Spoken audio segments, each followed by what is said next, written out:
गुरु प्यारी साध संगत, बहुत भाग्य से आज ये मौका मिला है सत्संग की इस पावन घड़ी पर हम बैठ करके संतों महापुरुषों के जीवन को याद कर रहे हैं। इस संसार में अनेकों अनेकों वर्षों से दुनिया के अलग अलग कोनों में अनगिनत संत महापुरुष आए और अपने अपने अनुभव के आधार पर उन्होंने परमात्मा का भेद दुनिया को दिया है। इस संसार में आपका और हमारा जन्म लेना यह सार्थक तभी है जब इस संसार को छोड़ने से पहले उस प्रभु का ज्ञान, उससे जुड़ने का साधन हमें जीते जी मिल गया है। कोई संसार में आया, सारा संसार भोगता रहा, दुनिया के बड़े बड़े ऐशो आराम के साधन बनाए, धन दौलत इकट्ठी करी, प्रभु को प्राप्ति का साधन उसे नहीं मिला तो जीवन व्यर्थ, निरर्थक, बेकार संसार के इस कर्म जगत में फंस करके ही चला जाता है। और इतिहास गवाह है, बड़े बड़े राजा महाराजा आए, बड़े बड़े शेख आए, बड़े बड़े धनी संभ्रांत, दुनिया को खरीद लेने की जिनकी हस्ती थी, ऐसे बड़े बड़े धनाढ्य लोग संसार में आए और जब गए संसार से तो दुनिया की सारी चीजें यही छोड़ करके दुख मनाते हुए गए। ये दुख आपको और हमको ना हो, इस मृत्यु की पीड़ा से हम बच सकें, जन्म मरण के दुख से बच सकें,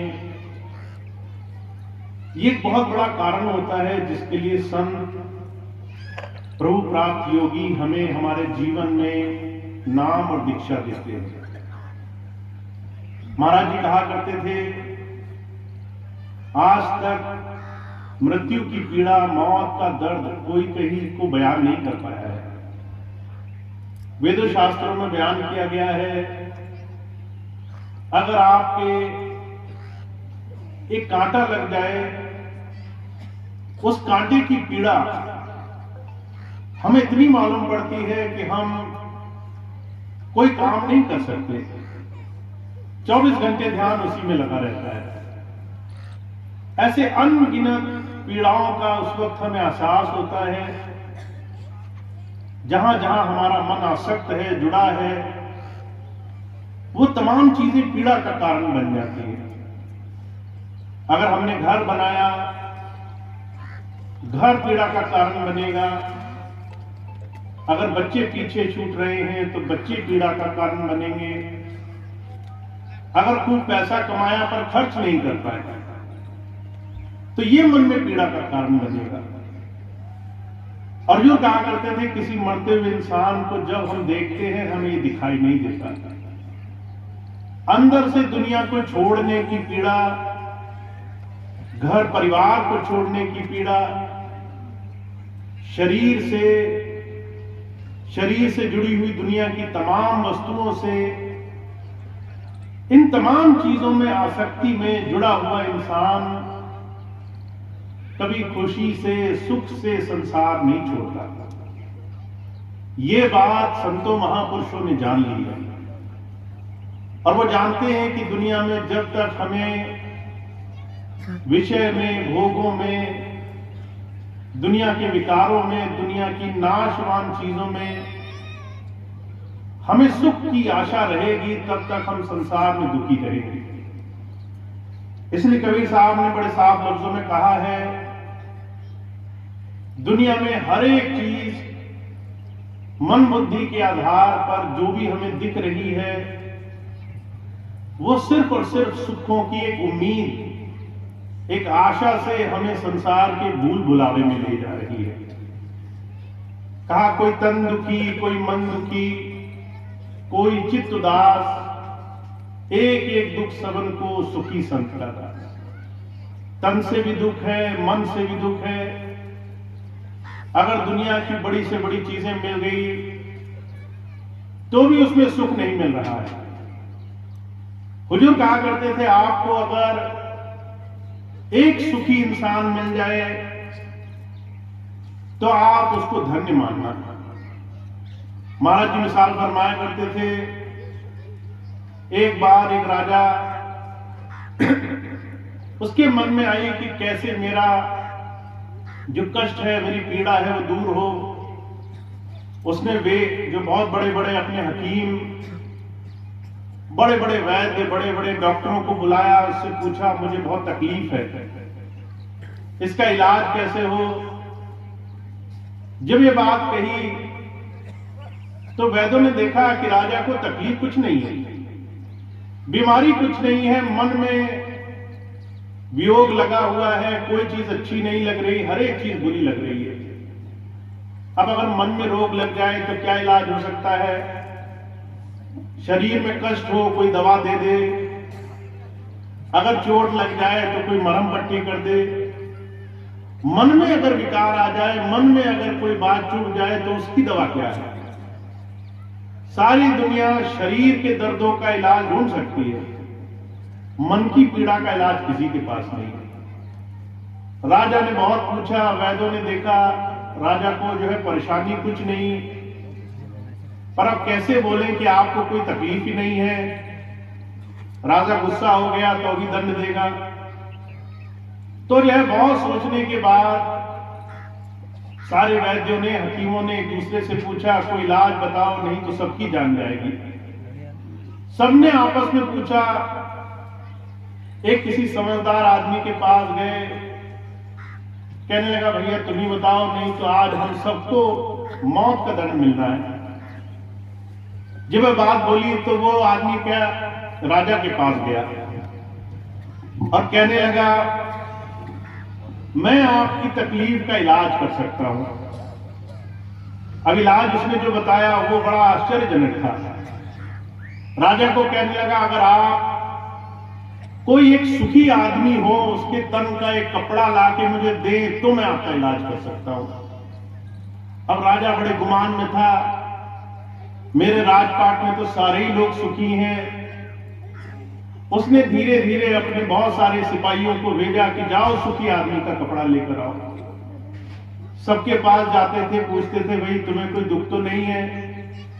तो हर एक आदमी को गिना देता था, मेरे शरीर में रोग लगे हैं, मुझे पीड़ा है, परेशानी है, घर गृहस्थी में, परिवार में दूसरी दूसरी समस्याएं हैं। कोई आदमी नहीं मिला जो कहता हो कि मुझे दुख नहीं है। सारा राज घूम लिए, एक आदमी सुखी नहीं मिला। राजा बड़ा आश्चर्य में हुआ, मैंने तो पूरा राजपाट कर लिया, मेरे दरबार में एक भी आदमी सुखी ही नहीं है, ऐसा कैसे हो गया? घूमते घूमते गरीब आदमी के पास पहुंचा, किसान था। जब उसके पास गया, कहने लगा भाई क्या तुम सुखी हो? तो पूरे दरबार में एक आदमी मिला, कहने लगा मैं बड़ा सुखी हूं, मुझे बड़ा आनंद है, मुझे बड़ी खुशी है, मुझे किसी और चीज की अब इच्छा नहीं मालूम पड़ती। तो राजा कहने लगा अब ऐसा करो, तुम मुझे अपने तन का एक कपड़ा दे दो। तो वो गरीब आदमी था, कहने लगा मेरे पास तो कपड़े ही नहीं है। जिसके पास दुनिया की तमाम चीजें हैं, उसको सुख नहीं मिल रहा, उसकी दुनिया में किसी को तलाश नहीं। और जो सुखी है, जो तृप्त है, संतुष्ट है, जिसको जीवन में जो मिल रहा है उसमें वो पर्याप्त है उसके लिए, तो जो कहा करते थे उसके पास दुनिया की कोई भी चीज ना हो तो भी वो संसार में सभी से धनवान है। जब संत आते हैं वो हमें यही भेद जीते जी समझाने के लिए आते हैं। दुनिया की तमाम चीजों के पीछे आज हम जाने अनजाने दौड़ लगा रहे हैं, चाहे हम इस बात को माने या नहीं माने। हमें संत मिल जाते हैं, अध्यात्म पथ मिल जाता है, नाम मिल जाता है, पर हमारी जो दिनचर्या है वो दुनिया के पीछे दौड़ रही है। तो कबीर साहब कहते हैं भाई तुम्हें तन से, मन से, दुनिया से, संसार से सुख की उम्मीद करना, यह सोचना कि दुनिया तुम्हें सुख देगी, ये बहुत बड़ी भूल है। सुख कहां है? तुम्हारे अंतर, तुम्हारी आत्मा में, तुम्हारे अंतर उस प्रभु के दिए हुए साधन में, इस आत्मिक स्वरूप में सुखों की खान छुपी हुई है। पीपा जी महाराज हुए, वो कहते हैं जो ब्रह्मंडे सोई पिंडे, जो खोजे सो पाए, पीपा प्रणवय परम तत्व को सद्गुरु हुए लखाए। आप सारा संसार देखते हो, अगर इससे ऊपर उठना शुरू करोगे तो पता चलेगा ये पृथ्वी सिर्फ एक भूखंड है। ऐसे हजारों लाखों ग्रह उपग्रह संसार में डोल रहे हैं। हम रात को ऊपर आंखें उठा के देखते हैं, तारे दिखाई देते हैं, चंद्रमा दिखाई देता है। सुबह ऊपर आंखें उठा के देखते हैं, सूर्य दिखाई देता है। हुजूर कह रहे हैं इस ब्रह्मांड में ऐसे अनगिनत ग्रह उपग्रह चारों तरफ चक्कर लगा रहे हैं। ये पूरा ब्रह्मांड जो आपको दिख रहा है और आपकी नजर से भी परे है, उसका सूक्ष्म स्वरूप, सुखों की खान कहते हैं तुम्हारे पिंड में भी है, तुम्हारे शरीर में भी है। इसलिए स्वामी जी महाराज कहते हैं ये शरीर हरि मंदिर है, इसमें सच्चे की ज्योति। आपका ये जो शरीर है, आपको हार्ड मांस का शरीर ऐसे नहीं दे दिया गया कि आप ये शरीर लो, इसको संसार में बरतो, खाओ पियो। कहते हैं ये वो हरि का मंदिर है जिसे उसने अपने हाथों से बनाया है, और इसी हरि मंदिर में वो हरि वास करता है। इसी शरीर के अंदर परमात्मा का वास है। और पीपा जी महाराज कह रहे हैं सदगुरु मिलेगा तभी रास्ता मिलेगा तुम्हें। गुरु मिलेगा तो सारे ब्रह्मांड का भेद तुम्हारे पिंड में तुम्हें दिखाने की समर्था रखता होगा। वो तुम्हारे पिंड में तुम्हें उस प्रभु से जोड़ने का साधन देगा। अब वो साधन मिलेगा कैसे? महाराज जी कहा करते थे इसके लिए जिस समर्थ पुरुष के पास गए हो उसकी समर्थता को समझो। अगर तुम डॉक्टर के पास गए हो, वो तुम्हें रोग मिटाने की दवा देगा। अगर तुम वकील के पास गए हो तो मुकदमा दूर करने की सलाह देगा। अगर तुम वकील से दवाई मांगो और डॉक्टर से सलाह मांगो कि वो तुम्हें मुकदमा दूर करा दे, तो वहां तुम्हारा काम नहीं बन पाएगा। ठीक उसी तरह से जब तुम समर्थ पुरुष के पास जाते हो, वो सूक्ष्म भेद समझाने की बात करने के लिए आता है, जो आंखों से बहुत महीन है, जो तुम्हारे पिंड का भेद है, तुम्हारे शरीर के अंदर है, और तुम्हारी दो आंखों के बीच से उसका रास्ता शुरू होगा। तो जो कहा करते थे जब किसी संत के पास कोई जाता है तो संत किसी जीव को सबसे पहले विवेक से इस भेद को समझाते हैं कि इन संसार में सारी चीजों में सुखों की खान उस परमात्मा से जुड़ने का साधन है। और वो मिलेगा कैसे? नाम दीक्षा से। उसे तुम राम नाम कह लो, उसे तुम गुरु नाम कह लो, उसे तुम गुरु मंत्र कह लो। वो तरीका जो तुम्हें देह से ऊपर उठाएगा। और ये तरीका अभ्यास से, गुरु के बताए हुए साधन से हमें शरीर में प्राप्त हो सकता है। स्वामी जी महाराज के जीवन की घटना आपको मैं सुनाऊंगा। स्वामी जी ने आर्य समाज में अपना सारा जीवन जिया। तो आर्य समाज में गुरु को शरीर रूप में परमात्मा को प्राप्त कराने वाले योगी की मान्यता नहीं मानते। ये नहीं कहते कि कोई इंसान परमात्मा से जोड़ सकता है। ये बात स्वामी जी ने सारा जीवन बचपन से सुनी। सेवा ही सब कुछ होती है, शुभ कर्म सब कुछ होते हैं, समाज सेवा सब कुछ होती है। पर यह बात कभी नहीं सुनी थी कि कोई अभ्यस्त पुरुष भी होता है, सद्गुरु भी होता है। तो जब स्वामी जी महाराज ने आर्य समाज में सारा जीवन गुजार लिया, यज्ञ नियम हवन तमाम चीजें उसकी व्यथा थी, पर उन्हें ये लगन रही कि कैसे मुझे रास्ता मिले। तो उन्हें एक बार किसी ने बताया कि हुजूर कृपाल सिंह जी महाराज के सत्संग में आओ, वहां आओगे तो हो सकता है तुम्हें कुछ तुम्हारे भेद का रास्ता मिले। अब स्वामी जी आर्य समाजी थे। जब किसी इंसान के मन में कोई गांठ बन जाती है कि मैं ऐसे ही चाहता हूं, इसी तरीके से कोई काम हो, तो उससे पहले नहीं मानता। स्वामी जी मन में धारणा लेकर गए, मैं शरीर रूप में गुरु को नहीं मानता। अगर जो है मैं वहां गया सत्संग में और मुझे कुछ ऐसी बात सुनाई दी, तब तो मैं उनका पालन करूंगा। स्वामी जी सत्संग में गए, महाराज जी उस दिन सत्संग कर रहे थे। कहते कहते बोले, गुरु जो है तुमसे अपनी पूजा कराने के लिए नहीं आता है। गुरु इस संसार में अपने आप को पूजा पाठ, जब तक नियम संयम के साधन करवाने के लिए नहीं आता है। वो ये नहीं कहता कि मुझे मानो। गुरु मार्गदर्शक होता है और वो तुम्हारा रास्ता दिखाने के लिए तुम्हारे साथ बैठ करके तुम्हें साधन से जोड़ने के लिए प्रयास करता है। अब ये बात अच्छी लगी, सत्संग समाप्त हुआ। मन में फिर भी स्वामी जी के ये बात थी कि नाम लूं कि नहीं लूं। महाराज जी आए, महाराज जी ने सबको कहा नाम ले लो। स्वामी जी कोशिश कर रहे थे नाम ना मिलना पड़े तो अच्छा रहे। सत्संग पूरा हो गया, धीरे से पीछे से निकल जाएंगे। जब जाने की सोच ही रहे थे तो महाराज जी आए, कहने लगे, काका तू भी नाम लेगा? अब स्वामी जी ने सोचा, आप तो कह रहे इतने बड़े बुजुर्ग हैं, कैसे मना किया जाए। नाम लेने के लिए बैठे तो महाराज जी ने बोला, गुरु तुम्हें अंतर जोड़ता है प्रभु धारा से। पहले अंधकार होगा, अंधकार में प्रकाश होगा। जैसे ब्रह्मांड में सूर्य चांद तारे ऐसी तमाम चीजें दिखाई देती हैं, ऐसे धीरे धीरे तुम्हारा अनुभव शुरू होगा। महाराज जी की ये बात सुनी तो स्वामी जी को जिज्ञासा हुई, करने में कोई दिक्कत नहीं है। स्वामी जी ने नाम लिया, भजन पर बैठे। वहां कुछ अनुभव नहीं हुआ स्वामी जी को। स्वामी जी कहने लगे, मुझे तो अनुभव ही नहीं हुआ। महाराज जी तो कहते थे खुली आंख को अनुभव हो जाते हैं। जब वो महाराज जी के पास गए तो महाराज जी कहने लगे, काका 40 दिन ऐसे नियम से करके देखना। आज अनुभव नहीं हुआ, कोई बात नहीं, 40 दिन का नियम मांगो। अब स्वामी जी कहने लगे, नाम ले लिया, दीक्षा ले ली, तो 40 दिन भी करके देखते हैं। उस दिन स्वामी जी ने संकल्प बांधा, 40 दिन पूरे मन से करेंगे। नहीं मिला तो छोड़ देंगे, अगर अनुभव मिला तो फिर गुरु पक्का है। नाम ले चुके थे, घर आए, नियम संकल्प बांध लिया कि रोज नियम से नाम की कमाई करनी है। नाम की कमाई करना मुश्किल काम नहीं होता है।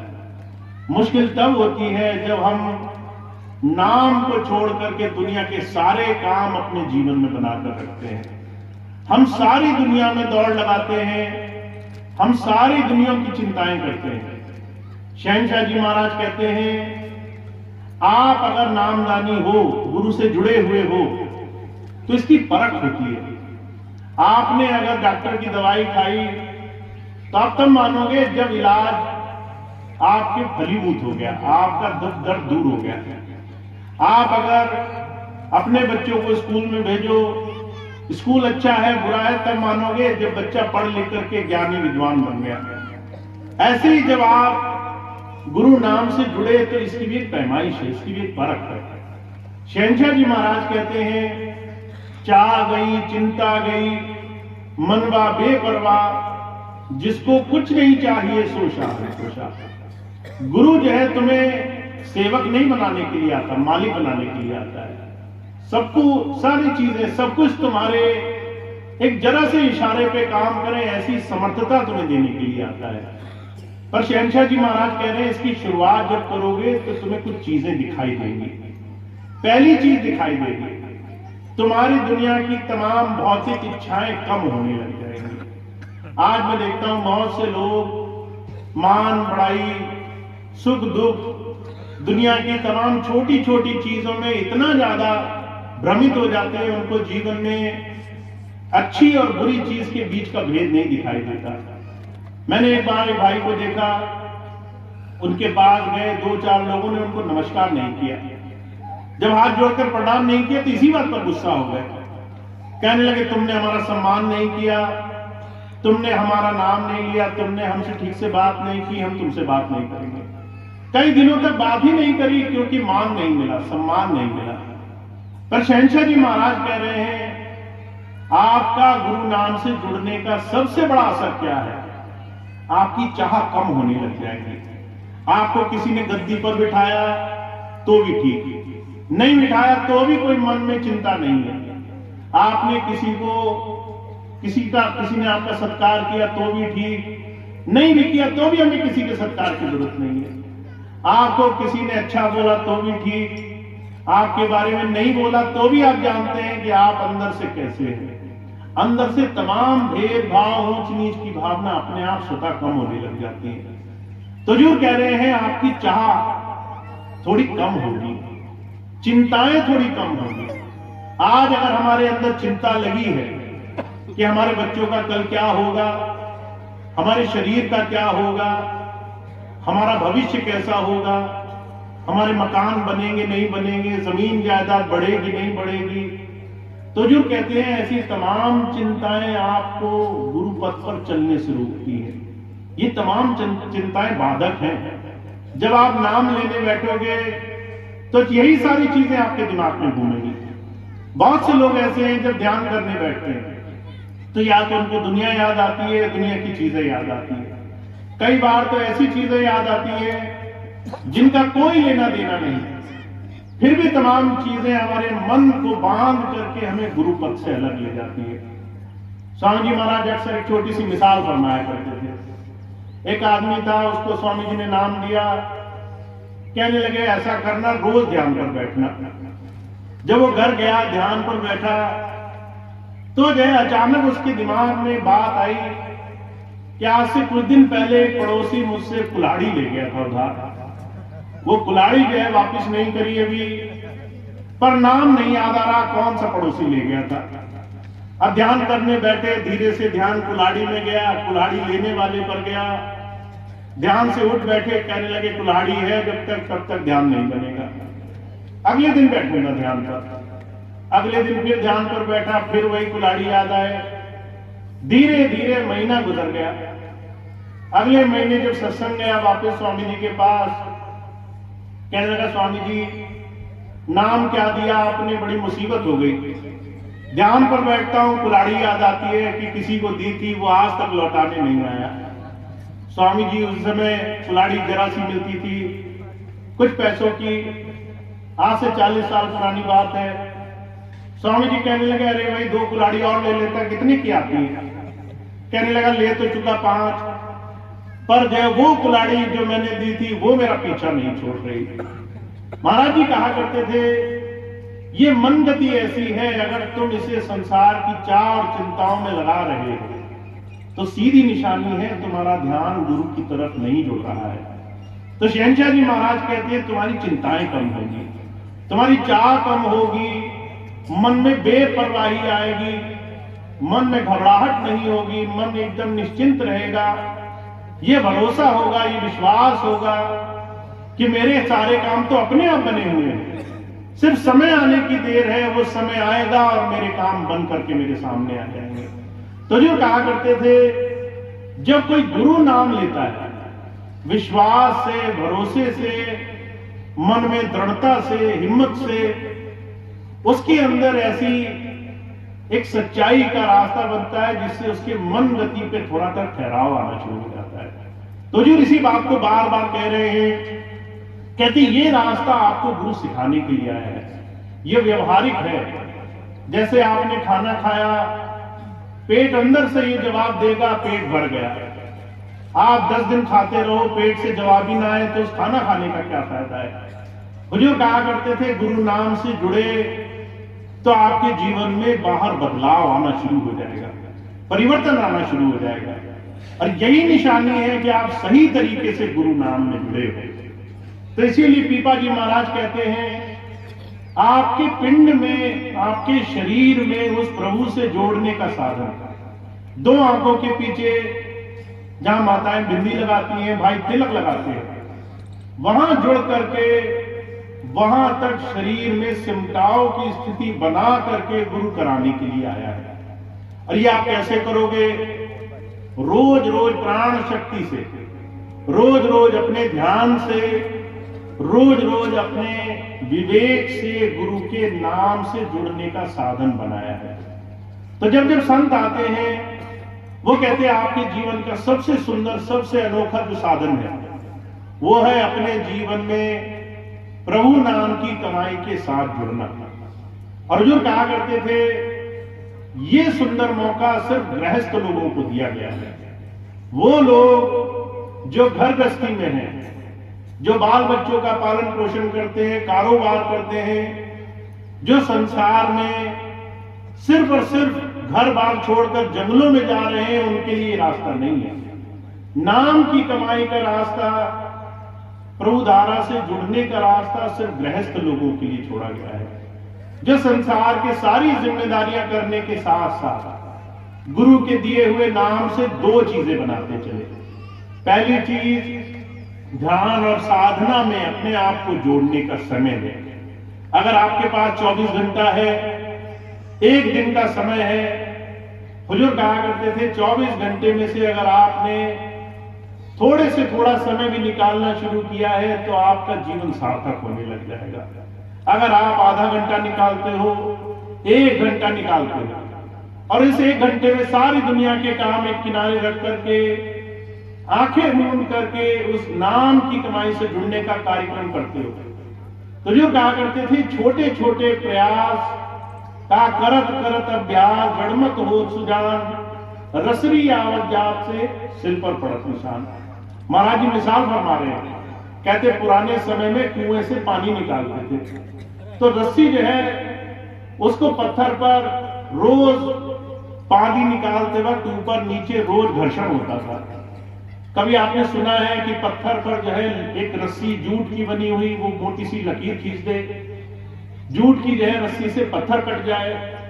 और जो कहा करते थे हमारा अपना दैनिक जीवन इस बात की गवाही है, रोज रोज वो रस्सी पत्थर पर चलती थी और पत्थर कट जाते थे। तो जो कहा करते थे अगर तुम रोज अभ्यास करोगे तो पत्थर भी तुम्हारी रस्सी से कट जाएंगे। अगर तुम रोज अभ्यास करोगे तो तुम्हारे छोटे छोटे प्रयास से बड़े काम बड़ी आसानी से सुलभ हो जाएंगे। तो पहली बात स्वामी जी महाराज ने कही, अगर नाम मिला है या नाम लेने की चाह है तो अभ्यास को बड़ा जोर देना, रोज समय निकालना। तुम्हारा संकल्प होना चाहिए, जैसे माताएं बहनें भाई ये संकल्प रखते हैं, मंगलवार का व्रत रखेंगे, बृहस्पतिवार का व्रत रखेंगे, बड़ा संयम से लोग नियम में व्रत का पालन करते हैं। अगर व्रत मान लिया कि आज पानी नहीं पिएंगे तो कोई संसार की शक्ति नहीं है जो उन्हें पानी पिला सके। अगर व्रत धारण कर लिया कि आज अन्न नहीं खाएंगे तो कोई शक्ति नहीं जो उनका व्रत तोड़वा सके।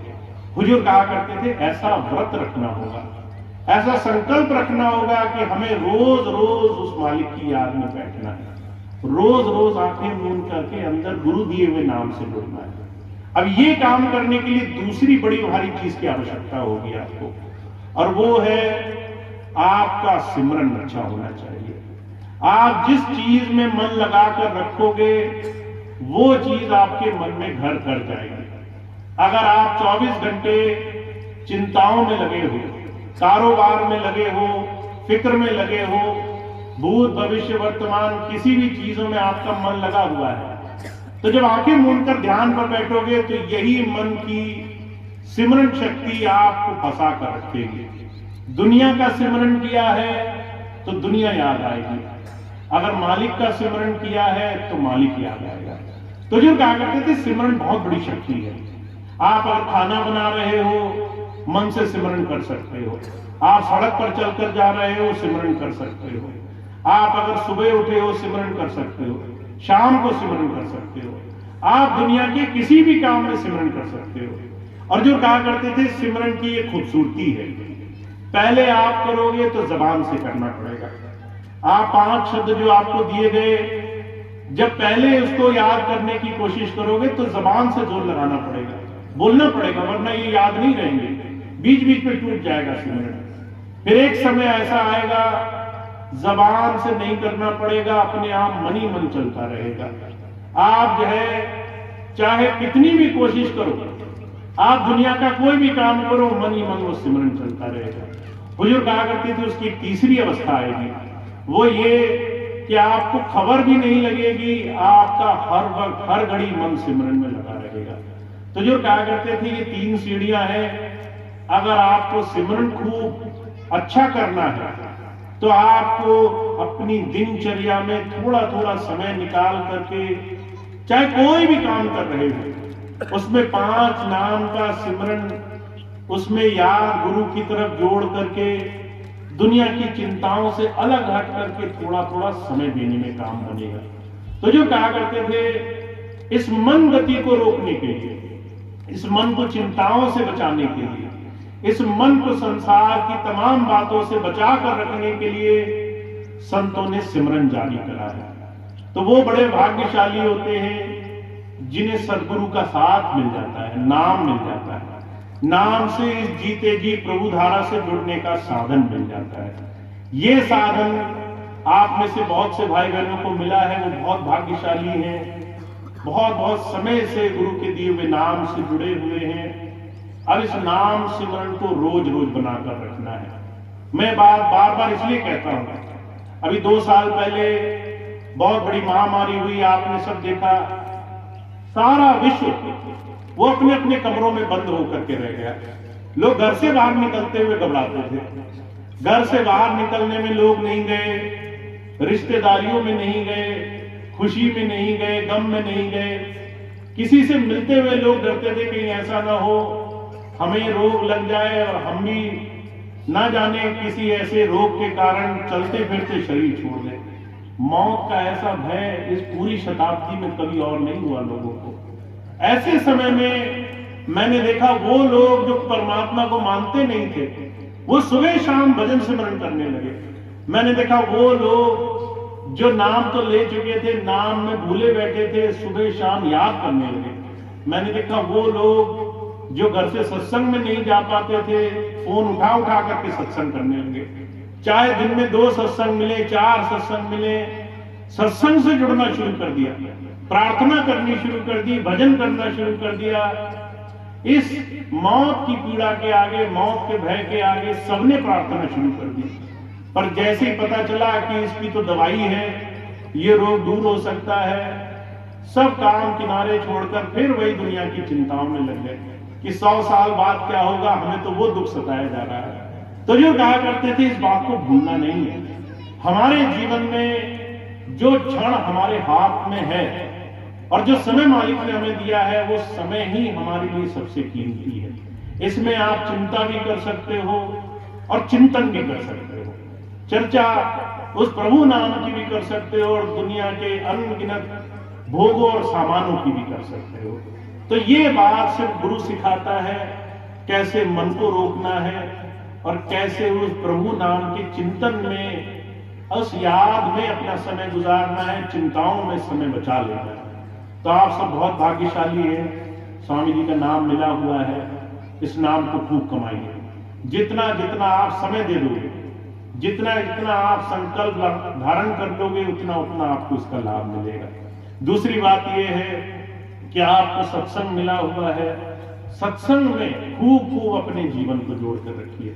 महाराज जी कहा करते थे सत्संग जो है साबुन की तरह होता है। जैसे साबुन अगर गंदे कपड़े पर लगाओ मैल कट जाती है, ऐसे सत्संग अगर मिल जाए तो मन की मैल कटने लग जाती है, मन के हजारों विषय विकार अपने आप ढीले पड़ने लग जाते हैं। तो अगर सत्संग मिले, सत्संग जरूर करा करिए। सत्संग में बैठ करके गुरु चर्चा जितनी आपने कर ली, उतना ज्यादा आपका भजन सिमरन नाम लेना आसान हो जाएगा, उतना ज्यादा गुरु के दिखाए हुए रास्ते पर चलना आसान हो जाएगा। तो आप बहुत भाग्यशाली हैं, जिन्हें नाम मिला है वो खूब खूब हर रोज संकल्प लेकर नाम की कमाई करें। चाहे थोड़ी देर बैठे, आप 10 मिनट बैठे, ना करने से वो अच्छा है। अगर आप 10 मिनट बैठ सकते हैं तो उसको 20 मिनट करें। अगर आप 20 मिनट कर सकते हैं तो उसको आधा घंटा करें, बढ़ाने की कोशिश करें। और जब सिमरन कर लें तब ध्यान पर बैठे। जब सिमरन पूरी तरह से हो जाए तब ध्यान पर बैठे। अगर आप किसी से लड़ झगड़ कर आए, आंखें मूंद कर बैठ गए कि ध्यान करने का वक्त हो गया, ध्यान पर बैठोगे भी और ध्यान में मन नहीं लगेगा। इसीलिए पहले याद बनाओ, खूब मन में सिमरन करो, उसके बाद थोड़ी देर ध्यान पर बैठो। जब आप ये 2 काम करने लग जाएंगे तो आप देखेंगे आपकी सारी चिंताएं, सारी परेशानियां, सारी दुनिया की ऐसी चीजें जो आपके मन को परेशान करती हैं, वो अपने आप पे से अपना असर खो देंगे और आप ऐसे रहोगे। तो जो कहा करते थे कि कोई सत्संगी होता है, उसकी एक बहुत सुंदर पहचान होती है। कहा जैसे जल में कमल निरालम, मुर्गा ए निशाने, सूरज शब्द और सागर तरिए, नानक नाम रखा गया। कहते जैसे जल में मुर्गा भी एक पक्षी होता है, वो पानी के अंदर रहता है। जब पानी से उड़ता है तो उसे अपने पर नहीं सुखाने पड़ते, वो पानी से निकलते ही उड़ जाता है। कहते जैसे कमल होता है, कीचड़ में रहता है, पर कीचड़ में रहने के बाद भी उसकी पंखुड़ियों पर कीचड़ का एक छोटा सा भी लेश मात्र असर नहीं होता। कहते ऐसे ही सत्संगियों को हो जाना चाहिए। वो सूरत से शब्द को ऐसा जोड़ ले, गुरु नाम से रोज रोज मेहनत करके अपने आप को ऐसा जोड़ ले कि दुनिया की 1000 जगह हाहाकार मची हो, लोग एक दूसरे को चाहे कितना ही संसारिक दृष्टि से देखते हो, हमें चिंता ही न हो, और हम ऐसा गुरु नाम में रंगे हो कि हमें सिर्फ विश्वास रहे, उस मालिक पर भरोसा रहे, और हम अपने आप को उस विश्वास से जोड़ करके जीवन गुजारें। तो आप और हम इस रास्ते से लगे हैं, खूब प्रेम से रोज अपने आप को अभ्यास से जोड़ना है। तो ये स्वामी जी की थोड़ी सी बात थी जो मैंने आज आपकी सेवा में रखी। आप सभी भाई बहनों का बहुत बहुत धन्यवाद है। मैं बार बार ये कहता हूँ, बार बार ये कहता हूँ, स्वामी जी की संगत में एक राजस्थान की और दूसरी पंजाब की संगत, वो इस वक्त सबसे ज्यादा अच्छे नंबर पर है, खूब आगे बढ़ रही है। और कारण यह है कि आपके मन में उस प्रभु नाम में अपने आप को जोड़ने के बाद कोई मन में भेदभाव नहीं है। जितने प्रेम से, जितनी लगन से, जितनी आस्था से आप गुरु की तरफ जुड़े हो, वो एक बहुत सुंदर, एक ऐसी चीज है जिसे आप खोजेंगे भी तो भी नहीं पा सकते। तो इस चीज का लाभ उठाइए, खूब सच्चे दिल से उस मालिक की याद में जुड़े रहिए, ताकि जीवन में हर एक चीज आसान हो जाए। तो इतनी बात थी। अब आज का सत्संग कार्यक्रम समाप्त होगा। प्रसाद की व्यवस्था है, सभी भाई बहन लंगर प्रसाद छकेंगे। यहाँ पर मासिक सत्संग होता है, और यहाँ के मासिक सत्संग में जो भी भाई बहन, साप्ताहिक सत्संग होता है हर सप्ताह। तो जो भी भाई बहन सत्संग में जुड़ना चाहे, वो भाई बहन यहाँ पर मालीराम जी से और दूसरे जितने भी भाई बहन हैं संपर्क करेंगे, आपको सूचनाएं देंगे, ताकि सत्संग से आपका जुड़ाव और बनना शुरू हो। तो साप्ताहिक सत्संग में आए, अगर साप्ताहिक में नहीं आ सकते हैं तो 2 सप्ताह में आए, 1 महीने में आए, और सत्संग से जुड़ेंगे तो आपको गुरु भक्ति के रास्ते पर लगने में बड़ी आसानी हो जाएगी। तो ये आज के कार्यक्रम के बाद साप्ताहिक सत्संग चलते रहेंगे। आप उसमें जरूर जरूर अपना सहयोग, अपना भागीदारी, अपना समय दें, जिससे आपको लाभ पहुंचे। तो आज का सत्संग कार्यक्रम समाप्त है। लंगर प्रसाद की व्यवस्था होगी, सभी भाई बहन लंगर प्रसाद छकेंगे। जो भाई बहन नाम के लिए होंगे, दीक्षा जो मैंने अभी आपके सामने बोला, नाम दीक्षा सभी भाई बहन जो लेना चाहते हैं, जिन्होंने पहले नहीं ली है, वो मंच के किनारे इधर ही एक तरफ बैठ जाएंगे आराम से। उन्हें नाम दीक्षा के लिए जो भी सेवादार भाई बहन सहयोग करेंगे, नाम दीक्षा की व्यवस्था हो जाएगी। तो आज का कार्यक्रम समाप्त होगा, और इसके बाद प्रसाद लंगर की व्यवस्था, जिन भाई बहनों को मिलना है वो अंदर ही जहाँ पर पहले मिल रहे थे वहीं आराम से मिलेंगे। अभी प्रार्थना होगी, उसके बाद आज का कार्यक्रम समाप्त होगा।